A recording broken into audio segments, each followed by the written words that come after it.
What's good, Wagering World? It's your boy Five Star in Vegas, broadcasting live as always from beautiful Summerlin, Nevada. This is the Wagering World, and of course, and here's my co-host. He's been with me since day one, the OG of the show, the only Sacramento Kings fan that I know. What's good, Spread? How are you today? Man, I am excited. We got Game 7 tonight, 5 p.m. out here on the West Coast. What a wonderful time. Feel bad for you East Coasters having to wait till 8 o'clock to watch this game tonight. But it's been exciting so far, and I can't wait to hear break it down. And, of course, we're going to discuss little happenings in Houston, too.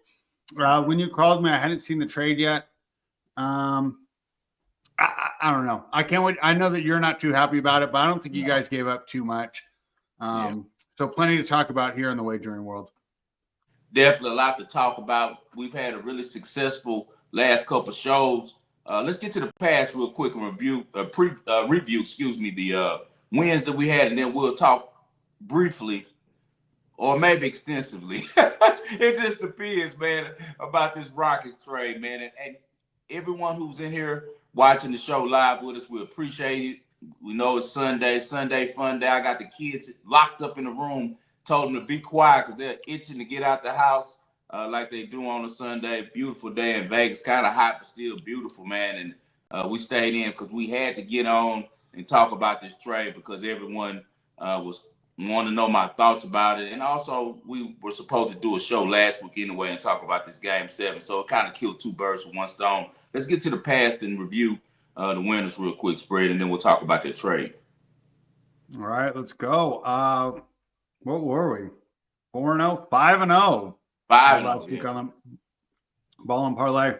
You gave us a two-leg parlay with Valentova and Grotto and Roos, or Valentino and Grotto, and we had Roos in the Netherlands that hit at plus 116. Yeah. We had CFL, Montreal Alouettes get it done. First half -3, full game -5.5.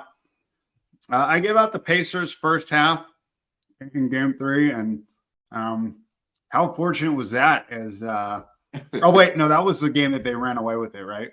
Yeah. Full game would have been good there too. But got the first half in Game 3. So all wins. Of course, we're going to talk about the series coming up. Did you want to talk about the CFL or what you saw in the tennis world at all before we move on to the NBA? Nothing much. We're going to continue giving out tennis winners. We got Wimbledon coming up. When we get to the future, we'll talk briefly about that and about who we like to win on the grass.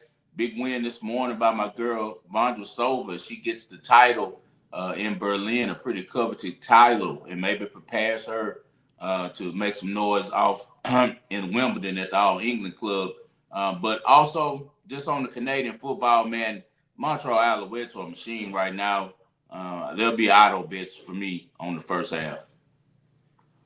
All right. Auto bets for the Montreal Alouettes. Keep that in mind, everybody. Now let's move to the National Basketball Association. And 5-star, I'm going to have to be an old man, and I'm going to be a stickler here. We got to talk about the Game 7 first. To me, that's what's most important. I understand that this trade does have some potential ramifications for next season. But first of all, I can't even believe they allow this to even happen today. Can you imagine? There's no way that Roger Goodell would allow like Josh Allen to get traded on the day of the Super Bowl, right? And there would be a note like, guys, this is not official until tomorrow, right? I mean, just the whole fact, and it's gonna overshadow the coverage tonight, and I'm really disappointed in that. So I want to practice what I preach here and start with the game. Indiana got an easy win in Game 6, and that was Thursday night. Got out to the early lead and never let it go. The concerns around Halliburton seem to be overblown, maybe a little bit of gamesmanship there, getting that whole MRI done and announcing the calf strain, because if that really was a calf strain, I don't think he would have looked – I mean, obviously he's not 100%, and I grant him that. Probably didn't need the MRI there, and I know that I fell for that bait too. Of course, the role players continued to excel for Indiana. You know, Nembhard and Neesmith have been so much to the team, even if they're not putting the ball in the basket. Timely rotations, making things tough. And I thought one of the major adjustments that the Pacers made in Game 6 was, it's kind of funny, you know, because we liked it, but they actually abandoned the full court press. and they started just double teaming and trapping right after the ball passed the halfway line. And I think that was an adjustment by Carlisle, not necessarily strategically, but to give his guys more energy. We always talk about the Pacers wearing other teams down, and let's give Carlisle credit. I think that he saw that his guys were wearing down. And so, by trapping instead of the full court press, maybe get these guys a little bit more rest, while at the same time not really sacrificing any of that defensive intensity. So another good look from the Pacers. But as we saw from Game 5 to Game 6, these series can really shift with a different venue. Back in OKC, I think they're going to play so much better. We can expect so much more from these role players. I think the line is still 8. That's what it was before I left my house this morning. So I'm leaning towards taking the points here. I almost always bet Game 7 unders. How are you approaching this game tonight between the Indiana Pacers and the Oklahoma City Thunder? I'm waiting for the market to shake out just a little bit more. How I have the Pacers already at plus 500 for the series, so I won't be playing a side in this one. It makes no sense for me. The best scenario for me right now is for OKC to get behind by 10 to 20 points in the first half, and then I can jump in and take OKC live. I do think that it's going to be a very interesting game. We're going to see. Isn't the extender refereeing tonight? Nope. Oh, he's not. Oscar's on the sideline. Yeah. Oh, really? Okay. They said that he might be the referee tonight. So no, it's 3 guys that are relatively nondescript as far as they haven't really been involved in controversies or anything.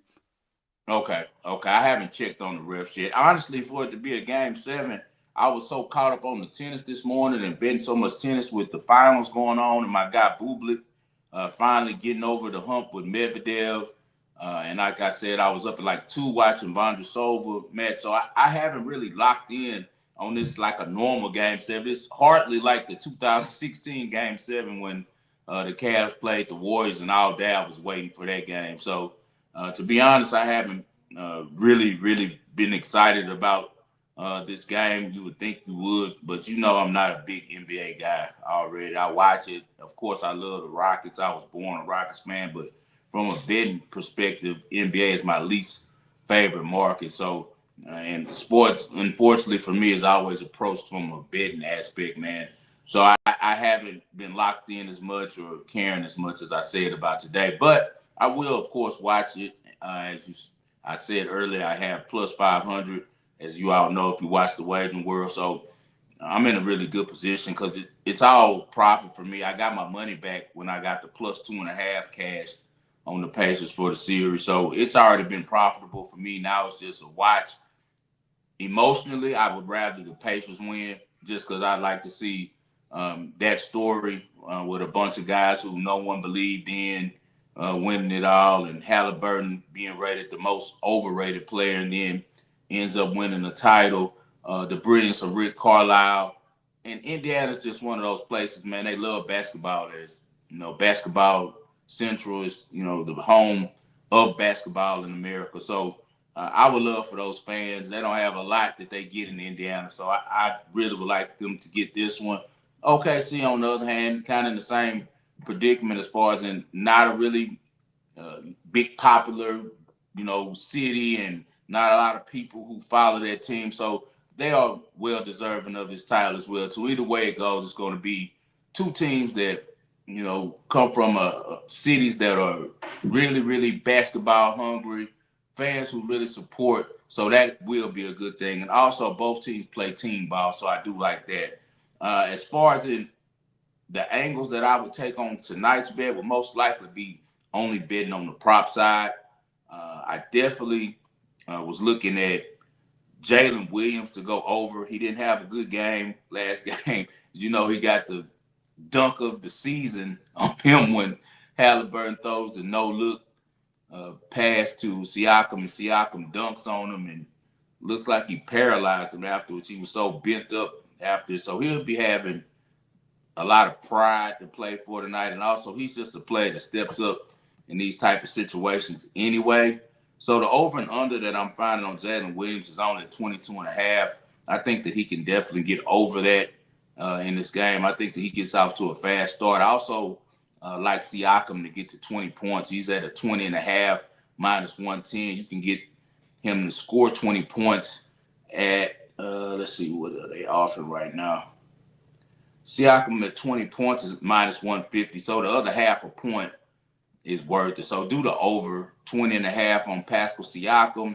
I also like, as I said, the over on Jalen Williams at 22 and a half. I do believe that both of those guys get to that point.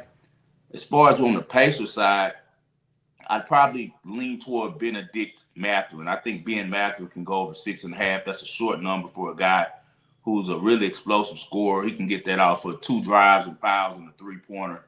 So those would be my 3 plays.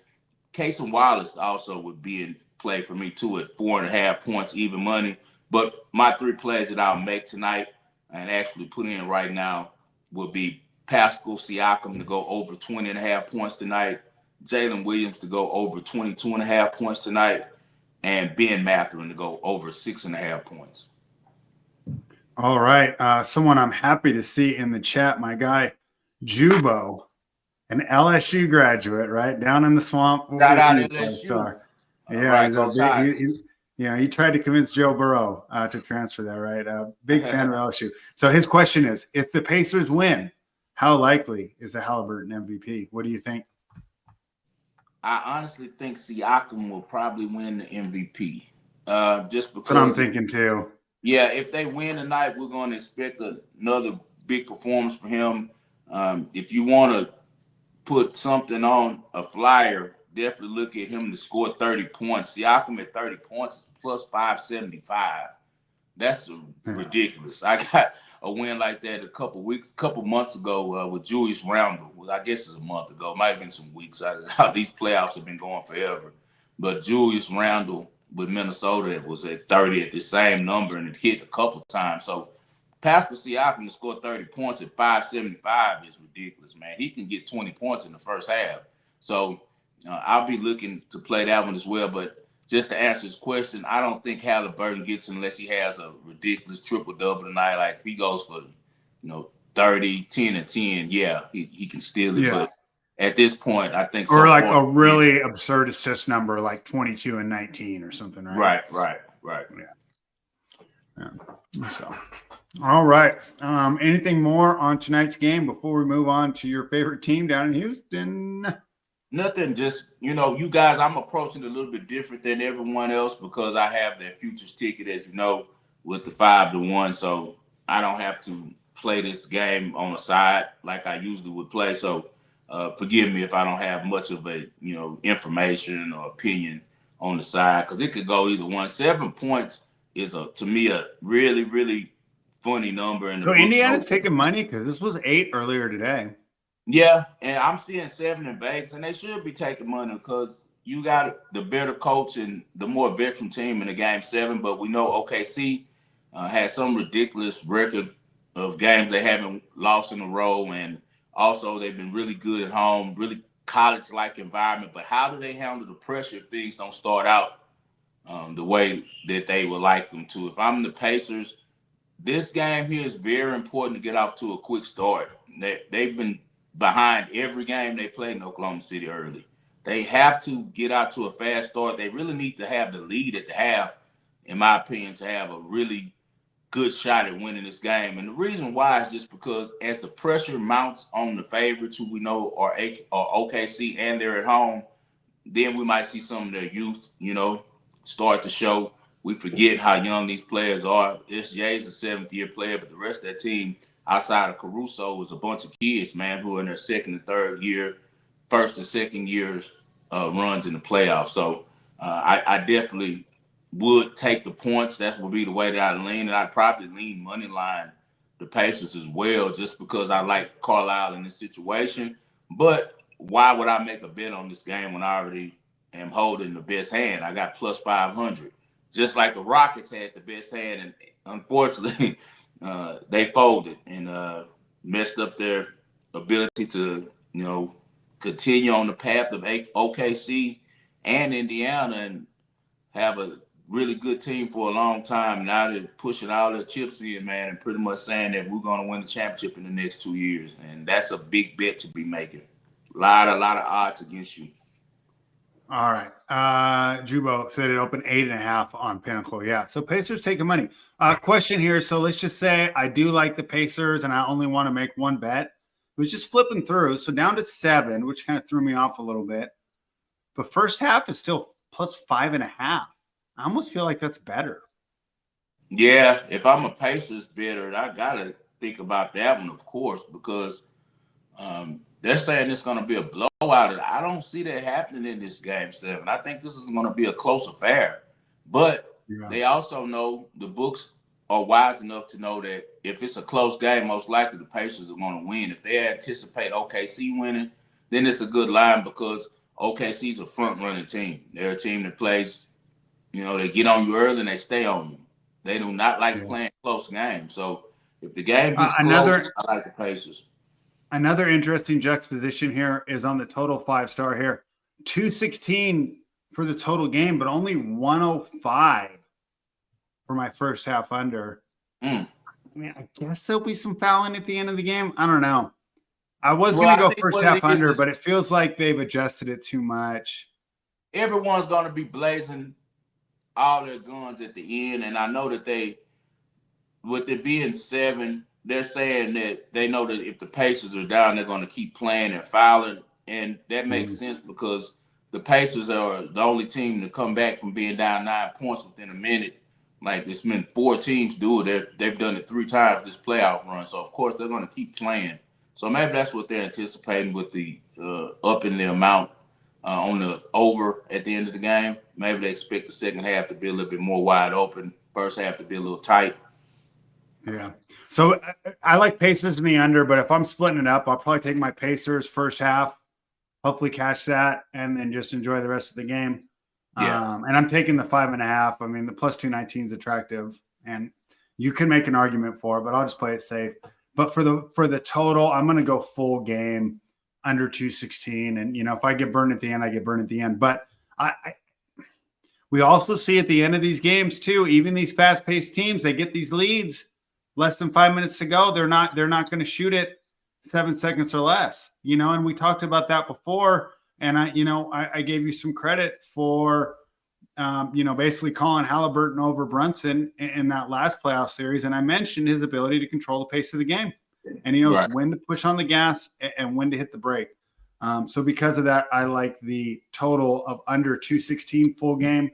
But for the side, I'm going to take first half plus 5.5 with the Indiana Pacers. Let's talk about Houston. 5-star. I don't think this deal was that bad.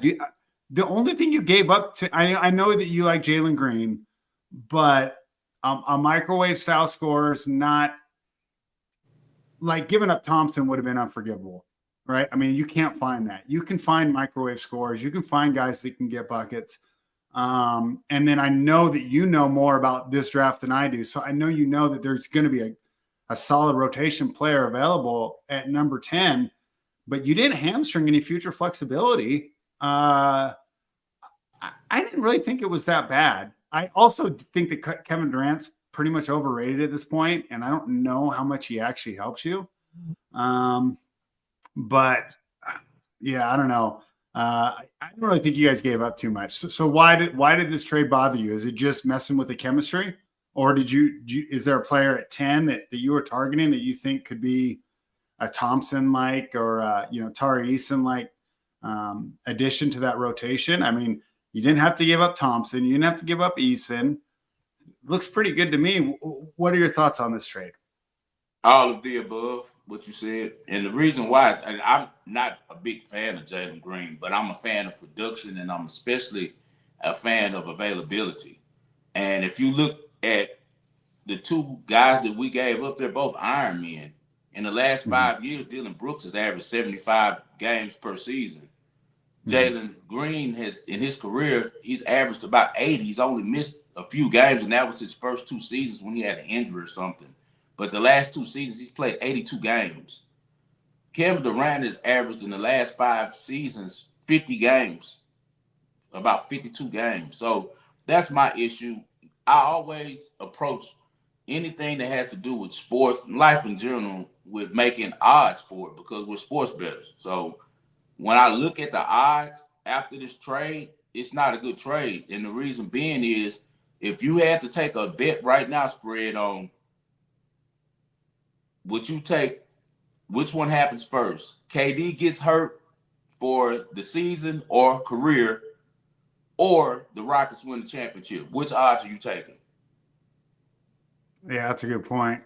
I You mean, see what I mean? obviously, It'll yeah. probably be minus 110, minus 110.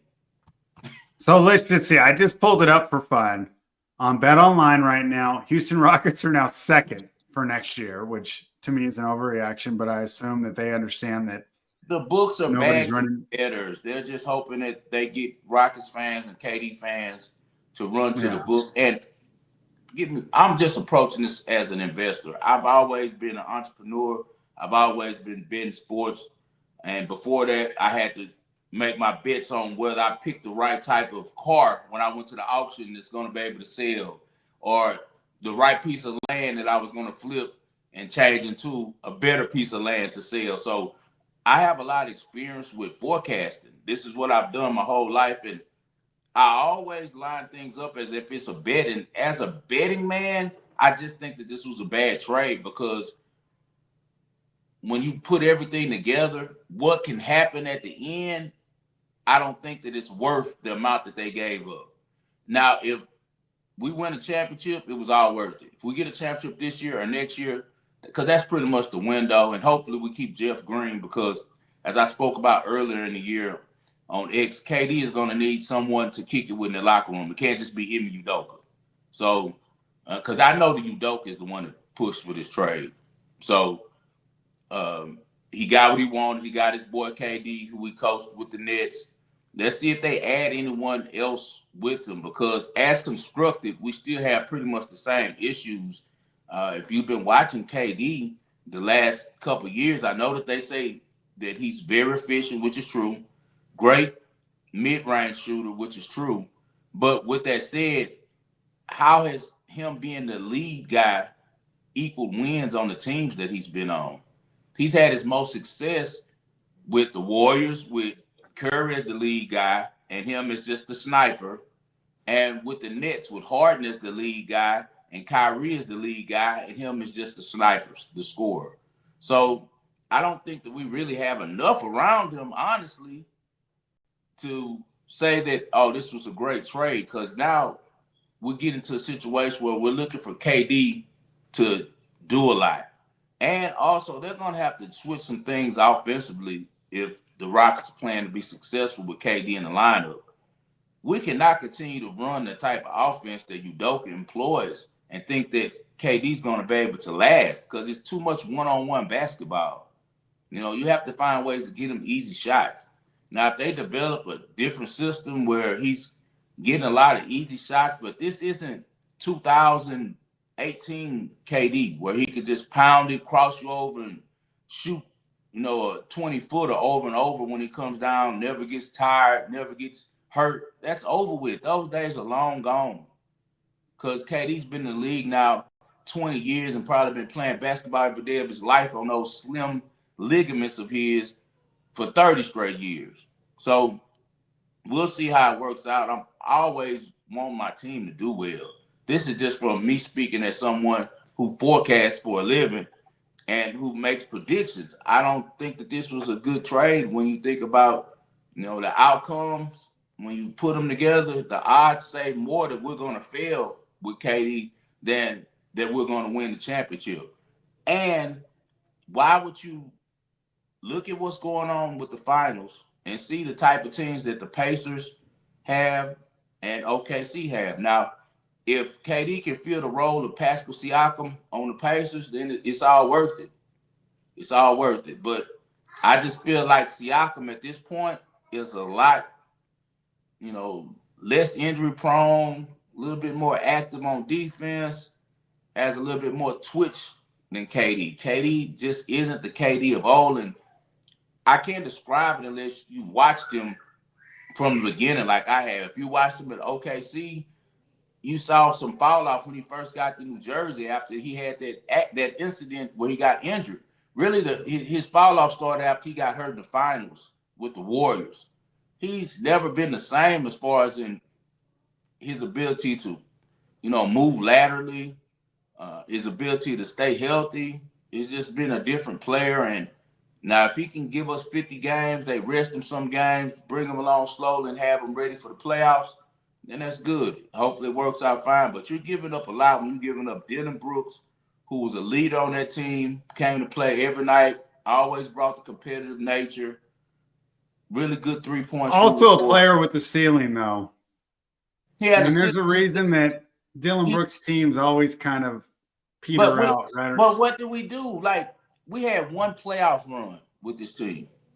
Yeah. Now, what if OKC would have done that? If they would have said last year, when we only made it to the second round and got upset by Dallas, it's over. But here's my thing. You guys didn't really give up that much. I don't like them going from 37 to 23 in the starting lineup. I don't like that. It's nothing about no one likes Jalen Green because they don't like his hair. They don't like his fingernails. I don't like any of that stuff either. If you ever find anyone conservative, it's me when it comes to like men and how men should be. You guys know that if you watch the show long enough, but you don't make business decisions based on emotions. You make it based on data. And the data shows that in that 2021 class, Jalen Green is one of the best of that class, and that class was one of the best classes that have came through the NBA in a decade. And he's produced more than everyone in that class. Everyone loves Cade Cunningham, but Cade has not averaged more points than Jalen Green in his career. He's not played more games than him. He's not scored more points than him. He just had a really good showing in his first playoff. Cade also does a lot of stuff that Jalen Green doesn't do, though, right? Cade gets more rebounds, more assists. He's a better defender. The only thing that Jalen Green's better at is he's scoring. He's not a better defender than Jalen Green at all. Cade Cunningham is not a better defender than Jalen, bro. Stop it. Jalen plays defense, man. I watch him every night. Yeah. Like, he gives great effort on defense. So to Steph Curry, but he's not that good defender. Who's that? Steph Curry gives great effort too, but he's not really that good a defender. Yeah, but Cade Cunningham is not a great defender. I don't say he's a great defender either. I was just, anyways. People just don't like was just my point on that. For whatever reason it is, and that's fine. But I'm into production. I look at this stuff like a GM when I look at. I think the issue that people have with Jalen Green is if he's not scoring, what's he doing for your team? I know that the shot's not falling. I know he can still help me get a victory. In those games where Jalen Green disappears, can he help you get a victory when Jalen Green and him average the same amount of assists a game? Because I think he defends better. I think he boxes out better. I think he runs the offense more smoothly. I know Jalen Green glad as hell to be out of Houston because he got the same type of stuff. It's a bad situation for him there too. Now you go to a team with like 5 shooting guards. I don't think he's going to even stay there. If he is, they're going to move a lot of people and going to make it about him and Booker because he probably averaged 30 points a game against Phoenix this year when we played them because he heard about they were talking about trading Booker for him, so he made sure to bust his ass every time that the Rockets played him. But I just feel like, what's the point of the investment of drafting this kid? Because I don't think they wanted to give him the extension. That's why they moved on. Because here's the deal. He already got paid. I know, but you got more guys coming up. Thompson's a no-brainer. Whatever Thompson wants, you got to give to him, right? He says. So what they're going to do? He doesn't even need an agent. Just give me the max. Sign. Spread. What they're going to do with paying KD $55 million a year? But he's going to expire at the end of next year, right? It's only this year and next year, right? Exactly. That's my point. That's my point exactly. My point is though, with this new second apron, when you draft perfectly, you're penalized because you can't re-sign them all. It's ways to get it done, as we've seen somehow other teams have been able to do it. This is my thing. I don't think they're going to under these new rules. Well, I'm not aware of how the second apron or whatever that works. I don't keep up with that part of the NBA. They made it real restrictive. So you can't just dump like KD's 55. Before you could dump it for a 20, a 15, and a 20. There's 55, right? Now you have to get another 55 guy in there, and it's really hard to add those third players. That's another reason why I think it might work out for you guys. Is just no one can form a super team to beat you. The Lakers can't really improve that much, and I don't really like their team to begin with. Of course, OKC, right, is going to be first. I don't know what Minnesota's going to do to improve because they can only keep 2 of their 3 guys. As the team that we have constructed right now, we wouldn't beat OKC in the series again with KD.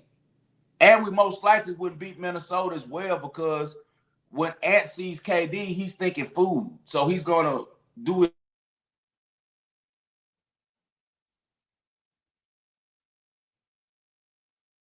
I don't know if that's me that broke up or him. I'll answer these questions real quick. Hopefully I'm still on the air. Let me know, chat. Al, 5-star on Vegas, just DM him and he can get you the info and you guys will work together offline or in private conversations. What's up to my guy, Brandon Collins here? Chat, let me know if you can still hear me, or is it my guy that died? And what's up, Joshua Alexander? Is that me? How could I tell? Chat, are you with me? I'm going to check out. Can I go to Bookmaker? No, it's my internet's working. So I think we're still up. Yep. And we just lost 5-star. I'll give it about 1 more minute. But the good thing is we got through most of our thoughts here for tonight. And if he doesn't make it back with me, he says he just texted me, says he's coming back now. Let's see how this works. All right, check. You back with us? All right, so I'm here. 5-star's having a little problems, but that's okay. We were about to. I'm good. It was my dog. Okay, cool. Some reason my phone said it was hot. I guess what the conversation. What I noticed we're both in hoodies. What's the weather like today? It's 100 degrees, but we're inside and we got to represent the wager word. You know it. Oh, okay. For me, I actually needed the hoodie. It's 67 where I'm at right now. Hell no, it's 100 degrees. It's ice cold in my house. Okay, yeah. No, I had a t-shirt on. I was out doing my errands in the t-shirt. Got home, I go, it's chilly in here. Yeah, I apologize if you hear my daughter. It's time for a nap. She's going crazy in the background, but sorry about that technical problem. No, it's all right. I think we both made our points. I think that, one good thing is I think it'll be fun to watch. I just don't understand. Like that Raphael Stone got off of his game plan, and his game plan was supposed to be to practice patience and development. He was supposed to be watching people inside of the division and what they were doing, especially San Antonio and OKC. The Spurs have always been like that. They're going to draft, they're going to develop players, and they're going to go for the long term. Now OKC has developed that system. I just don't think the Astros owner, Jim Crane, would have ever done a move like this because he believes in developing as well. I hope it works out for us. I'd love for us to be hoisting the trophy next year, but I just hope that it doesn't end up in a situation where we borrowed KD for 2 years and he only plays a half a season. Because next year, if he gets hurt or something and he's out for the season, all of this was for naught. And that's what I worry about when it comes to the trade. Also, if you're going to give away Jalen Green, keep the number 10 pick, because at least at number 10, we could pick up some more young talent to keep replenishing the cupboard. You want to stay young. I just don't understand why people aren't seeing that tonight's game is a perfect example of where the NBA is right now. It's been a reset, man. The NBA. And if you guys would have given up future first, sent out a 2027 and a 2029, I can understand. But it's just this year. I don't like talked about it before, and OKC's success is kind of, washing over this. You can't develop 7 players at a time.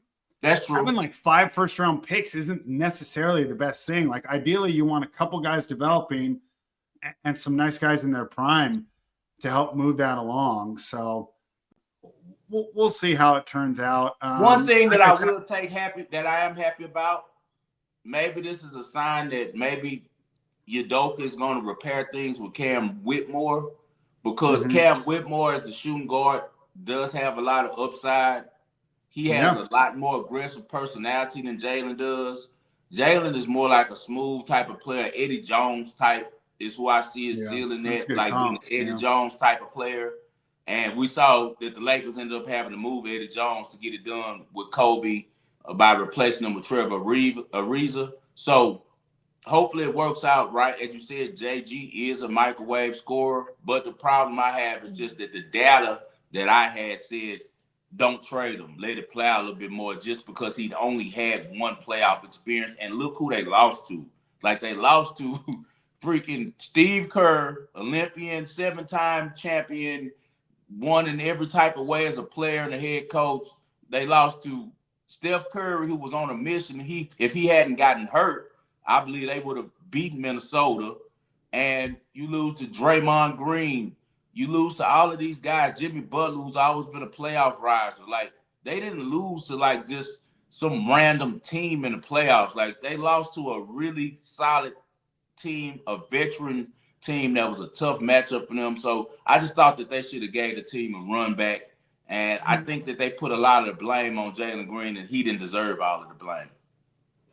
Yeah, I'd agree with you there. But at the end of the day, he had too many no-shows in the playoffs for the amount of money they were giving him. And there's just not a lot of ways to get better for where Houston's at right now. I just don't think they gave up too much. So we'll revisit this conversation in October or whenever. In June. I don't want to revisit it until June. Until then, it doesn't matter. Because it is June. You mean 12 months from now? Next June, because we could talk about it a little bit in our season preview. How's that? Hell no, none of that matters. Because if KD goes off for 30 a game in October and November and is hurt and doesn't get a chance to play in the playoffs, or is, hobbled in the playoffs and isn't himself, what the hell difference does it make? Like this, that's what I'm saying. This is a go all in. All the chips are on one hand, and I don't like betting. I don't think it's all in. I think it's just a big bet. But you still got chips behind you. You still got so many draft picks. You didn't give up the farm. Yeah. I feel like Orlando's more all in on Desmond Bane than you guys are all in on KD. I mean, they give up 4 first-round picks in a swap. Yeah. They have no flexibility. Let's just say that doesn't work out. It's 2027. You got all your own picks. You got a couple other teams' picks. I mean, you're not it's not like the Clippers bear. You're not like Milwaukee with no way to make your team better. Yeah, we have Phoenix's pick for next year as well. So we'll see how that works out. All right. Great. Well, that was fun. We got a little tennis to talk about, though, right? Let's do that real quick. You have some futures that you want to talk about. I've done a little bit of futures work, and actually, do I have some more today or tomorrow to do? I know I'm going to be doing some more futures work coming up here. I don't know why every time I plug up my phone, it's cutting off the thing. It's stupid, but it doesn't matter. Well, I think most people just want to hear us, so I don't think it's too worried, So, all right, who are you liking to win Wimbledon? Well, I already posted that I have a 5,000 to 1 ticket on my guy, Bublik. I feel like Bublik is the best player on grass on tour right now. And if you guys like that, I've still seen 4,000 plus 4,000. Yeah, I posted it as soon as I bought it. So I hope some guys got in, because after he won Halley, I'm sure it's dropped down some, right? Yeah. Well, 1,000, but still 40 to 1. No one's going to complain about cashing that ticket. Yeah, 50 to 1. I have 50 to 1 on Bublik to win Wimbledon. Carlos will most likely win it. Carlos has become a really good grass player.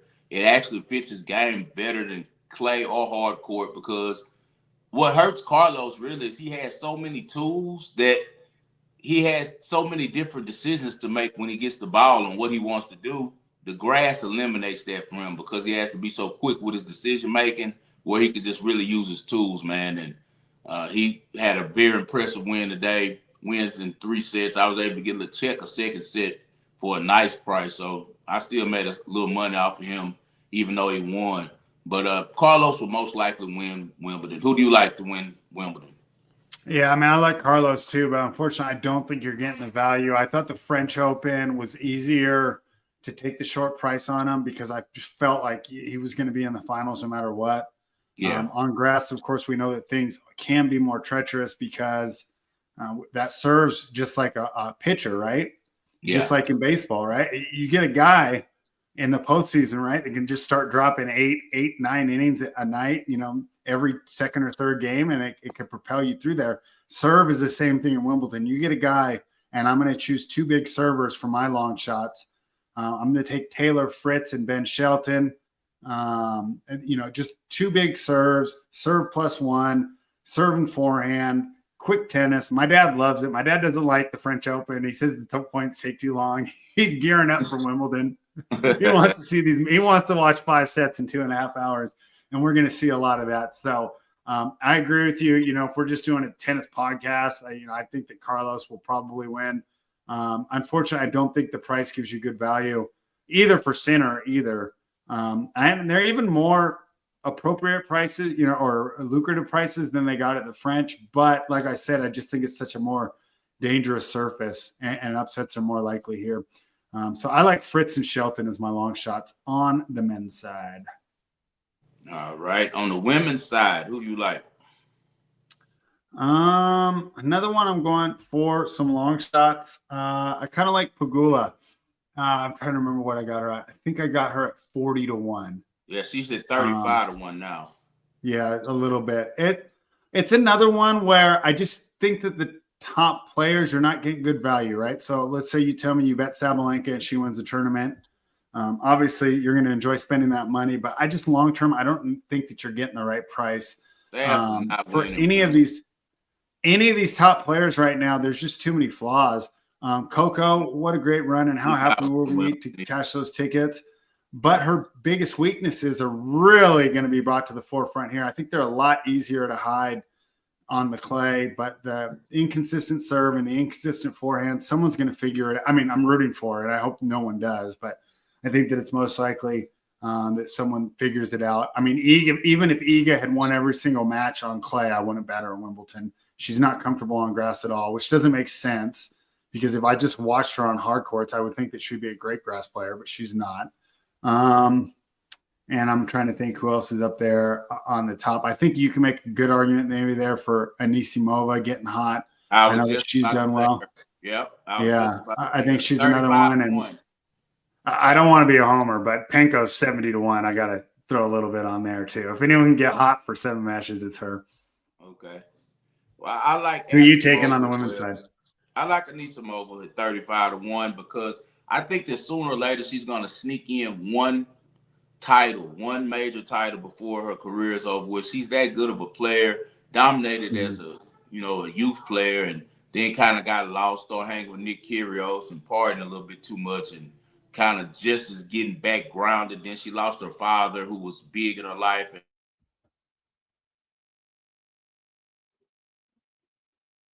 Oh, I think we lost him again. But yeah, Amanda Anisimova, and another reason we like her, we talked about Coco's weaknesses. That's Amanda's strength. Serve and forehand. Amanda can blast, especially off that forehand side. So when we're looking at Wimbledon, quick points, power players, it's weird. The points are so short, but you'll see when these players get hot, they get into a rhythm. And you'll even see the other players try to disrupt them. Not get to the serve on time. Once you get that serve and forehand rhythm, it can just be absolutely unstoppable. So looks like we lost it again here, but we did give out pretty much everything that we wanted to talk about. So I will go ahead and I'm going to give out the final picks. So 5 stars, ball and parlay. He's going for Ila, the young Filipino player. Oh, wait, he is back here. Maybe. Yeah, I don't see his device connected. He's also taking. We're doing Bronzetti and Jabeur here. Was it a three-teamer? Oh, okay. Yeah. So we're going Ela, Bronzetti, Jabor. You put those all together, it's going to give you a minus 118 parlay. Do we got you 5-star? Check. Okay. So, did we get you back? Sorry about that, man. I don't know what the hell is happening with this phone. It keeps like saying it's getting hot and cutting off. I took it off the charger. I was doing this on one of my little second phones. I got like 3 phones. This is one of the phones I use when we're doing like the shows and stuff. Because for some reason on the computer, I don't like how the view that I get on the computer. So I like doing it better on the phone. And for some reason, every time I charge the phone, it's saying it's running hot and it's showing degrees and stuff. So sorry about that again, guys. I appreciate you for staying tuned in. It's all good. I was just giving out your winners. I spoiled them for you, but go ahead and let them know for the ball and parlay. They already know who they are, but why are we taking Ela? Yeah, layups. We're going with Ela times Jabor. Ela is going to be faced off against Bronzetti. Bronzetti is having a horrible time on tour this year, and especially on grass. She's an Italian player, much more equipped for clay. And Ela has been on fire. This morning, she was able to get a really good win against Haley Baptiste. As you know, Ela upset Swiatek a couple times. I think she beat her once, and then she won the first set and then ended up losing that one. But she's a really good young player from the Philippines with a lot of firepower. I think she'll have an easy time with Bronzetti. And then Jabor is getting her game back ready for Wimbledon. She'll be facing off against who is she playing? Joint, Maya Joint. She's playing Maya Joint. Joint has nothing. I don't think I've seen Maya Joint play. I have. She's young. This is my first time seeing her on grass, but it doesn't matter against Jabor. She has nothing for Jabor. She's a 125 type player. So put those two together. Jabor, they're both at Eastbourne. It'll be Jabor times Ela. It plays minus 116. Really solid bet. Also, just getting back a little bit to what I was saying about Wimbledon before we had the technical difficulties. I do like Vondrousova and I do like Madison Keys, 14-1 and 16-1. I think that either two of those ladies will most likely get it done. I could see them in the finals against maybe like Sabalenka. Keep an eye on Alexandrova, but Alexandrova just, for some reason, in pressure spots, she loses her way. So I do like those 3 ladies that I said, though. Anisimova. I love Madison Keys at Wimbledon this year, especially with the confidence she has from winning the Australian Open. And I really, really, really like Vondrousova. She's already won Wimbledon before. She's playing good at the right time. She just came back, so she's really rested. And most women have difficulties when they first come back playing. She wins a tournament right out the door in Berlin. So I think that you can expect a lot from my girl, Marketa. Keep an eye on my girl, too, American McCarthy Kessler. She will upset someone at Wimbledon. She is playing really good on grass, a lot of power. I've been a fan of hers for a long time. Good to see her finally break through. She wins she's won a title before, but I don't know if she's won it at this level. She wins a title. I think she did win a 250 before, but she wins one this morning as she takes care of business in straight sets against Yastrzemska. Where were they? Nottingham. Yeah, Nottingham on the grass. So watch McCarthy Kessler. All right. There you have it. My plays for tonight. Give me the Indiana Pacers first half plus 5.5. Give me the full game under 216. I'll be honest, 5-star game 7 unders. I don't even have it's like Pavlovian. I just bet it. Right. Yeah, it's just pretty much about it's either under or no pass. And I know it doesn't always win. But those are my plays for tonight. So we'll be back. I don't know even when we'll be back, but we'll have a show soon. We'll give you this winners over the center. 5-star. We'll be delving into some baseball as well, and we're going to continue here. If you guys don't see us, here and there, go ahead, send DM, hit us on X. We are going to be around, but as you guys know, this is recharge time as well. Because guess what happens August 1st? These training camps open. These numbers start moving, and we're all going to be all on top of it. And as much as it pains me, I go, what have I done in my life that I'm watching training camp football? But we're going to have eyes on it. We're going to have all the reports, and we are going to take advantage of some of these overreactions to camp, right, 5-star? All it takes is Christian McCaffrey to break one tackle in shorts, and they're going to be betting him MVP this year. So we're going to be all over that for you. Thank you, everybody, for watching, guys. If you haven't already, please subscribe to the channel. Give us the thumbs up. If you're over on X, go ahead and slide on over to the YouTube. Just give us the thumbs up over there. We appreciate it. And we just appreciate you hanging out with us. So final words, 5-star. Oh, of course, we always enjoy you guys being in the wagering world with us. As he said, this is downtime right now. My kids are up there raising hell right now because they're ready to get out of the house. This is the time of the year when we kind of do us because we're locked in every day of the week during football season. You guys know I'm a college football betting expert. That's what I start with. So only 8 more Saturdays, 5-star. Yeah. So what we're going to do. 8 Saturdays from now. 8 Feet up on the table. Yeah. Let's go. On my birthday, actually, is when another great birthday gift for me on the 23rd is the first game. My birthday is the 24th of August. That's always my birthday gift is the college football week zero starting. So, but we'll start probably on around August 11th or so. That's the Monday of going back to our Monday, Wednesdays, and Friday schedule. We're here 3 times a week that you can count on. Until then, we're floating a little bit. We will tap back in after the Wimbledon qualifications when the main draw comes out and do a show where we talk about that. I've been on fire also on the CFL and the MLB. We've been doing really good. And, of course, tennis is always our favorite to bet. So you guys, as Spread said, just tap in on DM if you're interested in joining the Supreme Clientele. I do have one slot available. One of my guys took off for the summer until August because he's traveling. I have one spot that I'll let someone get in. Hit me on the DM. I'll vet you, and we'll figure out if we can make some money together. Till then, for Spread to stay on 5-star in Vegas, as always, I dedicate this show to my father, the greatest Houston sports fan I know, John H. Lindsay. I do this for you, Dad. Guys, I'll be posting free plays. You guys go to the YouTube, hit that like, go to www.thewagingworld.com and subscribe. This is The Waging World.